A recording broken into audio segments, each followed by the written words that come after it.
আলহামদুলিল্লাহ, কুষ্টিয়া জেলা থেকে শাওন আহমেদ ভাই তার বাসার 4টা ডিভাইসের জন্য আমাদের কাছে ব্যাক কভার অর্ডার করছিল। শাওন ভাইয়ের মতো যারা দেশের যে কোনো প্রান্ত থেকে এমন ধরনের ব্যাক কভারগুলো ক্রয় করতে চাচ্ছেন, তারা আমাদের ভিডিও দেওয়া নাম্বারে কল করতে পারেন। চলুন শাওন ভাই যে ব্যাক কভারগুলো চেয়েছিল সেগুলো পেয়েছে কিনা দেখে আসি।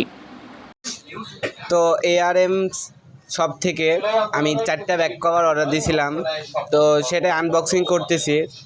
দেখা যাক তারা কি প্রোডাক্ট দিছে, আমি যেটা চাইছি সেটা দিছে কিনা অন্যটা দিছে, তো সেটাই দেখবো এখন আমরা। ব্যাকপার্টটা কিছুক্ষণ আগে আমি হাতে পাইছি, অর্ডার দিছি 2 দিন আগে, আজকে পেয়ে গেছি। এরা বেশি দেরি করে না। আর যে ভাইয়ের সাথে আমি কথা বলছি আলহামদুলিল্লাহ, সেই ভাইয়ের ব্যবহার আচার অনেক ভালো। তো আলহামদুলিল্লাহ যেটা যেটা দিছিলাম সেইগুলাই পাইছি, মনের মতো হয়েছে ব্যাকপার্টগুলা। তো ভাইয়াদেরকে জানাচ্ছি ধন্যবাদ ও শুভেচ্ছা।